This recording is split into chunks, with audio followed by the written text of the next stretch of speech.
आपण यानंतर रोहित चंदावरकर यांच्याकडे जाणार आहोत। रोहितजी, आपण इथं एक्झिट पोलच्या आकड्यांचा एक आपण प्रतीक्षा आहे आपल्या सगळ्यांना। मात्र जो नारा लगावला जात होता, आधी भाजपनं 400 पार म्हटलं होतं, त्यानंतर तो नारा एनडीए साठी भाजपनं वळवला की 400 पार हे एनडीए साठी आहे। मात्र जर एनडीएला 400 पार सोडा, पण जर बहुमत एनडीएला मिळालं नाही तर काय पुढे?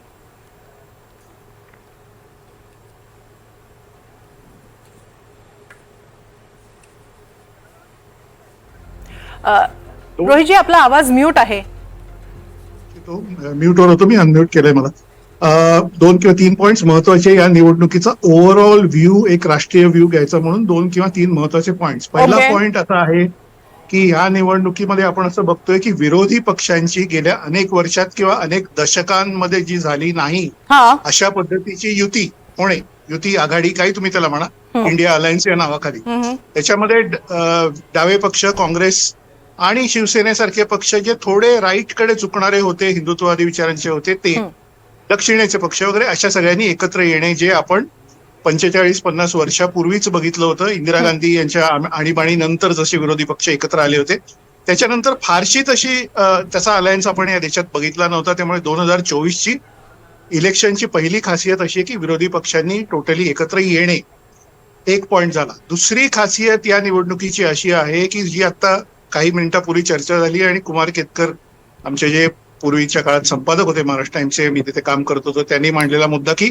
निवडणुकीच्या सुरुवातीचं नॅरेटिव्ह हे it is a done deal. म्हणजे डन डील म्हणजे काय, प्रश्नच नाहीये, मोदी तर जिंकणारच आणि समोर कोणी नाहीच आहे, अशा पद्धतीचं जे होतं त्यापासून ते पुढे आता निवडणुकीचा शेवटचा टप्पा येतो तिथपर्यंत भारतीय जनता पक्ष प्रणित आघाडीला, एनडीएला खरंच पूर्ण बहुमत मिळेल की नाही, 272 पर्यंत जातील का नाही, 300 पर्यंत जातील की नाही, इथपर्यंत नॅरेटिव्ह बदलणं, जे एवढा या सगळ्या 2 महिन्याच्या सगळ्या एक्सरसाइज मध्ये 60 टप्प्यामध्ये झालेल्या निवडणुकीमध्ये इतका हा बदल होणं, हे दुसरी विशेषता आहे। आणि तिसरी विशेषता या निवडणुकीबद्दल आहे ती तुमच्या स्पेसिफिक प्रश्नाबद्दल आहे की निवडणुकीचे निकाल, आता आज एक्झिट पोल्स आहेत, तुम्ही सगळे, आपण सगळे ते देणार आहोत, चांगली गोष्ट आहे, पण ते एक्झिट पोल हा एक भाग झाला। 4 तारखेला जे निकाल येतील त्याच्यानंतर होणारं नाट्य कदाचित 10 दिवस, 15 दिवस, 14 दिवस, 2 आठवडे, 3 आठवडे चालेल, जर कुठल्या एका बाजूला पूर्ण मेजॉरिटी मिळाली नाही तर। त्या अर्थाने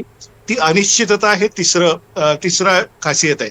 असे तीन खासियत या निवडणुकीच्या आहेत। तुमचा स्पेसिफिक प्रश्न त्याकडे येतो आणि संपवतो, ते असं की नाही कोणाला मेजॉरिटी मिळाली तर काय होईल। तर मला असं दिसतंय, कोणाला ते आवडो किंवा न आवडो, कोणाला पटो न पटो, एक इंडिपेंडंट जर्नलिस्ट प्रॅक्टिकल व्ह्यू म्हणून मी सांगतो की नरेंद्र मोदी यांची स्टाईल ऑफ फंक्शनिंग किंवा भारतीय जनता पक्ष, नरेंद्र मोदी, अमित शहा यांनी सगळ्यांनी जी अलाइनमेंट केलेली आहे ती सगळी गेल्या काही वर्षातली सगळी बघता मला असं वाटतं काहीही करून, बाय हुक और क्रूक काही करून, नरेंद्र मोदी लेड भाजपचं एनडीए सरकार परत कसं सत्तेवर येईल अशा दिशेनीच निकालानंतर सगळे प्रयत्न होत राहणार। आणि अशी जास्त शक्यता आहे की त्यांना अगदी 240 पर्यंत जरी ते खाली आले तरी ते नवीन अलायन्स पार्टनर्स, ममता बॅनर्जींसारखे कोणी नेते, चंद्रबाबू तर ऑलरेडी आहेतच, त्यांचं तेलंगणामध्ये याच्यामध्ये काय आपल्याला माहिती आहे माहित नाही, किंवा आंध्रमध्ये वगैरे सगळं, महाराष्ट्रात पण हाका मारायला सुरुवात झाली होती शेवटच्या टप्प्यांमध्ये, ते आपण बघितलं होतं। त्यामुळे तुमच्या या उत्तरामध्ये महाराष्ट्र सुद्धा आपल्याला समाविष्ट करायला हवा रोहितजी।